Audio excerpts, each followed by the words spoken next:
our first of two 7 o'clock games. We got Florida, who's 2-3. Each have number 5, Texas A&M, who's 5-0. Texas A&M favored by 7.5 points on ESPN.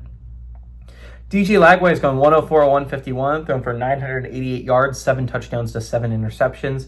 Jaden Baugh had 76 carries for 396 yards and 3 touchdowns, and Fernell Brown III has had 21 catches for 291 yards. Marcel Reed for the Aggies has gone 86-144, thrown for 1,256 yards, 11 touchdowns, 3 interceptions. Le'Veon Moss had 65 carries for 343 yards and 5 touchdowns, and Mario Cravers had 30 catches for 557 yards and 4 touchdowns. A&M is 4-3 against Florida all time. Last game did go to A&M in 2024, and they have won 3 of the last 4 times these two teams have played.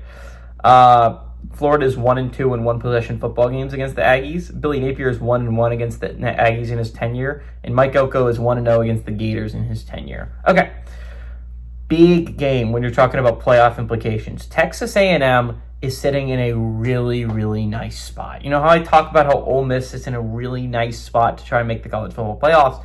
A&M sits in almost as nice of a spot.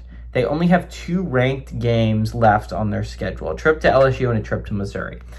If you lose both, you could still make the college football playoffs if you're the Aggies. Now, you would need some help. Again, 10-2 is not a necessary thing to get in, but as long as Notre Dame keeps winning, that win looks solid, right? Like if that is a 10-2 Notre Dame team at the end of the year and you're a 10-2 A&M team, you're getting in over Notre Dame. So again, that as long as Notre Dame keeps winning, that win continues to be solid. You could probably lose to LSU and Missouri and still be fine. You could lose both ranked games and still be fine, but you can't stumble in your unranked matchups. This is one of those unranked matchups. You still got Arkansas on the schedule. You still have Texas left on the schedule, a trip to Texas. So again, and still got South Carolina on the schedule. Not an easy schedule, but again, if you were going to pull an SEC schedule from out of a hat, only having to play 2 ranked SEC teams is a solid draw for the Aggies. You avoid Ole Miss, you avoid Oklahoma, you avoid Bama, you avoid Georgia. Again, very solid schedule for A&M. But this is a Gators team that honestly played really well last week. Now, again, Billy Napier teams on the road and Billy Napier teams at home have been different in his tenure here at Florida.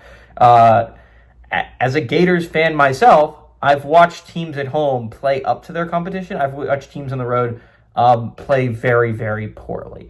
Outside of a couple of weird instances, like the road game against Tennessee last year, where they played very well but just came up on the losing end. There's a couple exceptions, a road game against Missouri in, I think, my first year here or second year here.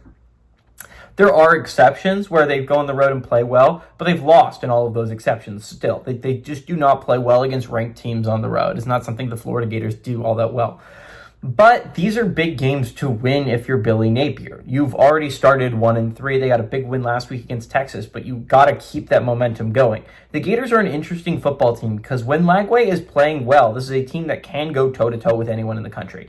And I think they can go toe-to-toe with A&M. I think we catch A&M by surprise here. A&M has a very good defense, but so does Florida. I think this will be a low-scoring game, and whoever wins is who makes less turnovers. And by the stats, Florida should lose. But in my heart of hearts, I believe the Gators can win this game. I think the Gators can go on the road and pull off this top 5 upset.